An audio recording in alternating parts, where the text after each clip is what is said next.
Good morning, everybody. It's Eddie J on Crypto. Hope you're having a great day. So we've got a few things to talk about. Got some good news, have some freaky news, have some news that is good in other countries, have some news that's, I think is going to be good right here in this country. Let me just try to pull that up. That's not the one. There it is. Okay. So we've got Elon Musk dropping a tweet at 5:30 a.m. talking about how the Twitter deal is on hold. That sent the stock crashing in pre-hours, crashing about 25%. I think right now it's down only 12.5%. Still, one tweet. We've got Luna. Obviously, Luna is in a bad place. I don't think it'll be back. It's been delisted all over the place. I think FTX might be the only place it can happen. But we'll get into that.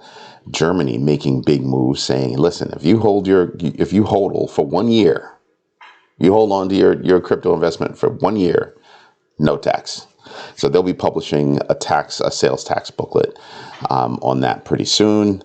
And FTX, my man Sam, making big moves. He just made a passive purchase of 7.6% of Robinhood, and we'll dig into that. But let's start with Mr. Musk. I'm just going to start calling him Mr. Manipulation because that's all he did. He manipulated the stock. I would think that there should be ramifications for somebody that manipulates stock like that. He made a tweet at 5:30. Stock plummeted over 25%. It's come back a little bit after he dropped another tweet at about 7 saying, "Oh, I'm still dedicated to the deal. It's on hold, but I'm still dedicated to the deal." So now the stock is only down 12.5%, but still, think about that. It's still down 12.5%. Clearly market manipulation. I get it that you might want to renegotiate the deal. 54.20 is too high. The market doesn't really get there because it should have been there, right? 54.20 should have been there, but it wasn't. So that says a lot.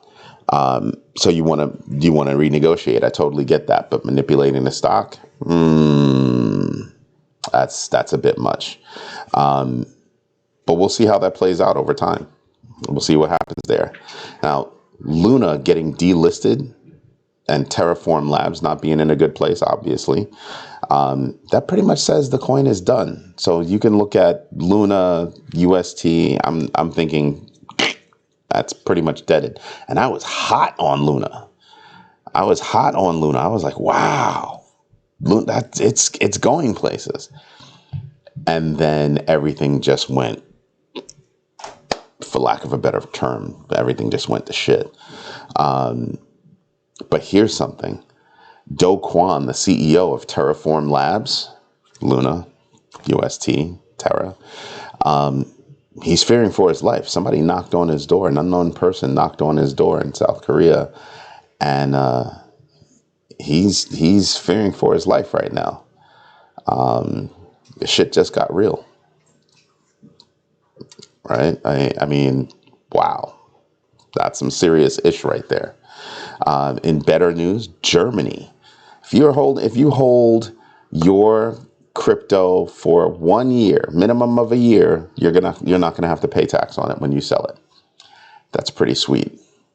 That's pretty damn sweet.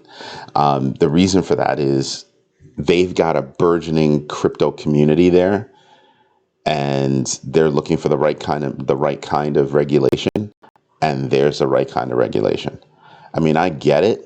If you've got some crypto, you walk in the store, you use some crypto, there's a different way of doing it, but they're going to publish that sales tax booklet so that you can walk into a store and pay with crypto. I was mentioning yesterday, I had a conversation with my friend Patrick. He rides me all the time with this stuff. But he's right. He's like, listen, why should I use crypto to buy something when I've got fiat? I've got a credit card sitting on my phone, or I've got a debit card sitting on my phone. Why would I? And I gave him the example of, it's not that long ago that credit cards were the new thing. And there wasn't a lot of adoption. Took a minute for adoption to actually take off. So I sit there and I look at this and I go, same thing is happening with crypto, except adoption is coming a lot faster. And I think it's becoming faster because of the lack of centralization. The idea of decentralization, the idea that I'd be able to travel from one country to another country and not have to worry about, foreign exchange. I could literally just use crypto and keep it moving. That is a disruptor to the world. It's a disruptor to big finance, and really, it's something for the people in my eyes, and I think it's there. I really do think it's there. I think more and more companies are going to start to hop on. More and more companies are going to start to do business using digital assets. When you start to look at what's going on with different things that are going on out there in terms of, buying and selling, being, in a store and being able to purchase things, being at a movie theater, being able to purchase things, more and more things are becoming available to digital asset owners that actually don't want to just invest in crypto, but actually want to use crypto as a part of their regular lives. That's a big deal. I mean, there are countries out here right now where you can do just about everything using digital assets, right? I mean, was it Sweden or Norway? One of those countries is, you can go there and sit down and have a cup of coffee and a donut, pay for it with crypto. Portugal, you can buy a house. I'm just saying there's, we're not talking about markets where, it's a third world country. Not every country that's involved in crypto and where crypto is burgeoning is a poor country. The world is a changing. The world is a changing. So Germany, hat tip to you today, because that's a sweet move. Hey, United States, why don't you pay attention? Just saying. FTX CEO, Sam Blankman, my man, out of nowhere, he makes a purchase. I mean, that actually happened May 2nd, right? He purchased 7.6% of Robinhood, and it was filed as a passive purchase. I really do not think this guy plans on going in and taking over Robinhood. I think he just wanted a, substantive stake in Robinhood. That's still a big deal. That's still a big deal. And it also says that there could be a different kind of future for Robinhood. I mean, he's taking a passive stake, but that doesn't mean that he wouldn't get invited to the board. That doesn't mean that he wouldn't be asked about, moves that, they want to make. Pretty slick move. I am not a fan of Robinhood at all, But there are certain changes that I see that they could be doing that, could make that better. So just a thought, just an idea. Now, I've been telling you to DCA, use dollar cost averaging to make purchases in crypto as it had ticked down. Well, if we look at the numbers today and, you start looking around, you're going to start to see that, wow, there's good news if you were listening to me, right? So let's look at the losers. Who are the losers? Well, you expected Terra USD, duh. But losers stop, right about here? Everybody else is below 5%. Look at the winners. Look at this. Gala up 59%. 59%. Those coins that have utility, a true usefulness, they're going to bounce back stronger.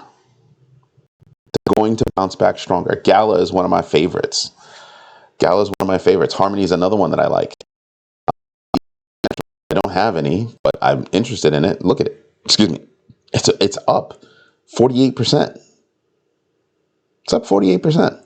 I'm just saying that there are certain purchases you can make, even at these levels, even with these highs, even with these, pops, where can make money off of these from at this point. My friend Nicholas purchased last night. So when he purchased last night, he woke up this morning to an up. So I'm just saying, you can make money in this space even now. Do your own research, understand what you're researching and why you're researching it and what it does and what the longevity could be. Pay attention to that. There's not going to be a single coin, to rule them all. That's not the way it's going to work. It's really not.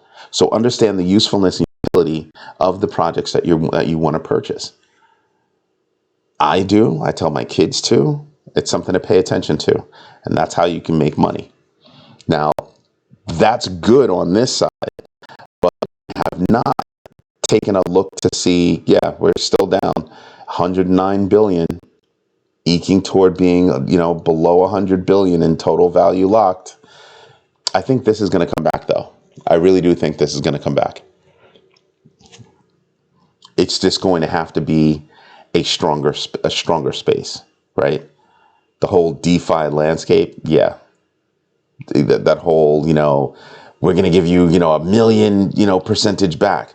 It's a little too sweet, son. I don't get that. You can do well, but I think those plans are going to have to come back. The fear and greed index, I had not refreshed. I'm sorry. My apologies. But we'll refresh now together. It's still at 10. So we're still in extreme fear. I'm not. Other people are. I'm not. I'm DCAing. I've picked out my coins. I've picked out my strategy, and I'm all about it because I know it's going to come back. You want to know one of the other reasons why I think it's going to come back? Because people, I think, are going to be stuck in the house this winter. They're expecting another pandemic surge this winter. So people are going to go out there and enjoy their summers a little bit. They're going to spend all that extra money on gas. But I have a funny feeling that people are going to be stuck in the house and Netflix is going to come back and Peloton is going to come. Just a lot of things are going to change in terms of certain dynamics. Indoor activities are going to be big. Just me. I'm just grabbing different pieces of information and seeing how it plays out and seeing how I maneuver things for my own portfolio. But I think that, this could be a place where crypto can take off again. Looking at Bitcoin, it's up above 30,000. Yay. I know I say it funny, but no, seriously, yay. I'm glad it's up above 30,000. I really am glad it's up above 30,000. But I think it's going to bounce around here for a little while. I think it's going to go sideways here for a little while. Even at the 28 level up to the 32 level, I think it's just going to bounce within that certain space for a while before things really start to take off. Now, something to pay attention to, which is, going to be interesting. Here's the nice, pretty little picture, but notice the greens. This is a nice green. Like this is, a regular green. Then it gets a little nicer. Ethereum up over 2,000, Bitcoin up over 30,000. But look at the hard greens. Look at those deep, rich greens. Yeah, because they went up a lot. So what does that tell you? That tells you that some coins are going to go up faster than other coins. Remember what I told you, if there are certain things you might want to do that where maybe you got too heavy on this coin and this coin is coming up, but it's still, the price was lower, you might be able to leverage some of that to purchase something else. So pay attention to what you can and cannot do. Pay attention to your timing.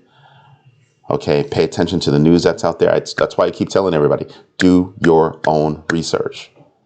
All the research I do is all about me I just want to grow my bag. I just want to grow my bag. I teach my kids to learn how to grow my bag. That's the concept I want them to have. I need to grow my bag. I need to grow my bag. Live life, but you can live your life and you can still grow your bag. So I was looking at Doge. It's up over 11%, just saying, over 21% rather, if you're comparing to the dollar. But look at these coins and how far they've come. So, the top two up in the 7.5% range, but then you start to go down and you go, wow, that's up 17%. This is up 21%. Look at Polkadot, up 35%. Avalanche, 19%. Who's this? Shiba Inu. 25%. almost 26. So you start to take a look at what's going on out there and you go, oh, wow. I don't know what happened here with these numbers. Let's refresh this page. See what happens. Yeah, there you go. Polygon up 23%. And I told you, I love Polygon. Polygon is some of that connective tissue I keep telling you about. And it's up 23%. Yep, I'm feeling good. But yeah, I want you to do your own research. I want you to pay attention to what's out there. Pay attention to what's moving. Pay attention to what are the stronger projects that are out there that should be invested in. And then take a look at those weaker projects. Did they come back? A lot of them are starting to shake out. A lot of them are starting to shake out, but the ones that are of quality seem to be popping up real fast, real hard. So just a thought, do I think we're out of the bear market yet? No, I don't. No, I don't. But this is a demonstration that you could have gained in 24 hours upwards of 25%. So just a thought. Just because the market's down doesn't mean that the market can't make you money. That's all I'm saying. Anyway, this is Eddie J on crypto. I hope you have a great day. And if you like what I'm doing, do me a favor, hit the like button. Definitely subscribe to the channel. It kind of puts wind in my sails, makes me feel like I'm doing something right. And absolutely hit that notification bell so you know when I drop another video. Anyway, this is Eddie J on crypto. Have a great day. Bye-bye.